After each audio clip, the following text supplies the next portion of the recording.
Mesdames, Messieurs, bonjour et bienvenue sur notre chaîne YouTube. L'information vous place au sommet du monde.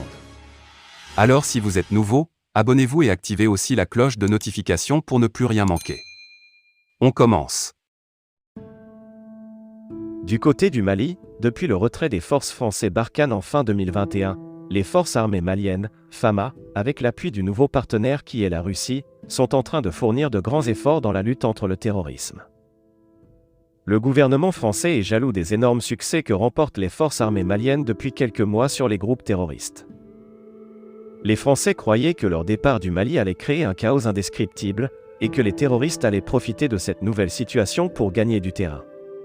Ce qui allait provoquer un mécontentement général des Maliens et l'effondrement du pouvoir de la transition. Mais c'est le contraire qui est en train de se produire maintenant.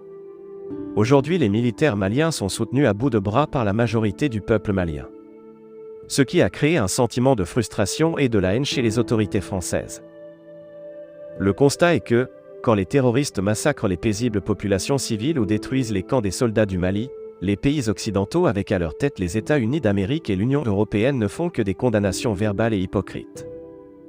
Mais quand ce sont les FAMA qui remportent des victoires sur les groupes terroristes, on parle d'exécution contre les populations civiles ou contre un groupe ethnique. Voyez vous-même, combien ces gens sont des hypocrites et des méchantes personnes. Nous ne céderons pas devant quelque pression d'où qu'elle vienne. Le peuple malien, avec l'aide de son partenaire russe, va se battre contre l'injustice et la mauvaise foi de l'Occident et des organisations internationales qui sont à leur solde. Le nouvel ordre mondial est en train de se dessiner au Mali grâce à la bravoure du vaillant peuple du Mali et de leurs jeunes dirigeants. La libération totale et la reconquête de la pleine souveraineté de l'Afrique entière ont commencé au Mali. Rien ne pourra empêcher cette renaissance et cette émergence de l'Afrique pour briser les chaînes de l'esclavage et de l'exploitation des peuples africains par Babylone. Aucun obstacle ne pourra empêcher ce phénomène irréversible de prospérer.